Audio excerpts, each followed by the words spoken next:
Tarak began to explain in a broken voice. The screaming.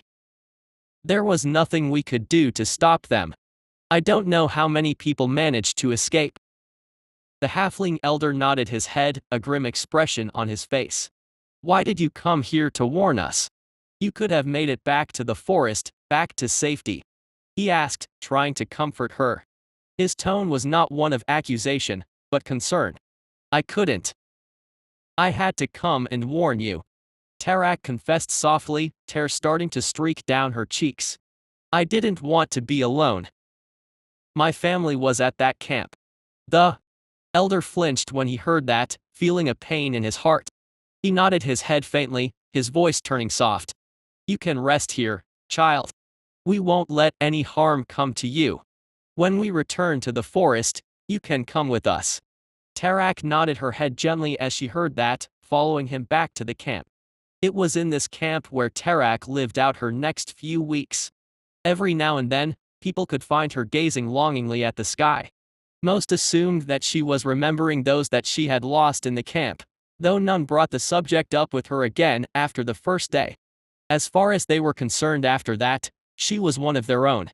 Even though they heard the report from Tarak, they did not pack up and leave. Rather, they began considering every appearance of the Charun to be serious, not making the same mistake as her camp did. They even doubled the night watch, ensuring that there was no chance that the Charun would be capable of approaching them in the cover of darkness. However, their worries only lasted for those 2 weeks, before a group of Charun could be seen along the horizon, slowly marching towards them. Their numbers were almost as big as the entire halfling camp, each one armed with some type of weapon. When the Charun were just barely able to see the walls of the third city, ivory horns were lifted into the air and blown into, a loud sound echoing through the plains. Looking back at the city, they could almost see the confusion in the actions of the Charun, yet at the same time there was hope. As one group approached from the horizon, the gates of the city gradually opened, a second group approaching from the city. Not good. The elder cursed under his breath. If it was just one group of even numbers, the halflings were confident in being able to achieve victory on the open plains. But when they were outnumbered as they were, being approached from both sides, he began to feel an invisible pressure. This only increased even more when he noticed Tarak not far away, looking at the Charun that had approached from the horizon. Her face was white, her entire body shaking as she muttered under her breath. It's them. They're here. Her words immediately alerted the elder, causing him to look out to that group. She had told him before of the pink Charun that led the charge that destroyed their camp. And now, that same unmistakably pink figure was leading the very group that now approached them. This gave him no choice but to admit that things were bad. The tale of fires reaching up to the sky, of entire families burning as they tumbled through the air, he did not wish for that to happen here. And so, he gave the order to retreat. Chapter 86, The True Language. I gave a slight sigh as I watched the scene unfold below. After having rescued Trival's hold, the entire city's morale was higher than ever. Using the authority of the local guard captain, I had the entire city mobilized to rescue the other two. After that, I left things on autopilot and returned to the admin room. Now, I could see as the halflings charged the centaurs blocking their escape. However, from the looks of things, they were not aiming to fight, but trying to break through to run away. Using their smaller size, they ducked between narrow legs, keeping out of reach of most weapons. Although a few unlucky halflings managed to get pinned down under hoof, spear, or arrow, the majority still managed to break through. After that, they disregarded everything and began running at full sprint. Still, I had not doubt that the centaurs could catch up with them if they chose to do so, being more suitably built for long-distance running. However, my host stopped them from doing so, choosing to first meet up with the king and knights of King's Hope. Fast-forwarding, I watched as he summarized the events that had happened in the other city, and was praised by several of the knights for getting them out of this situation. This part of the events I wasn't particularly interested in, so I simply began skipping ahead until they made another move. After resting for a few hours, the entire force of King's Hope moved out, creating a massive herd that equaled the combined population of both cities. This centaur army was undoubtedly even bigger than the one that had invaded the halfling forest before, and began moving to save the third city, the rest of their kind.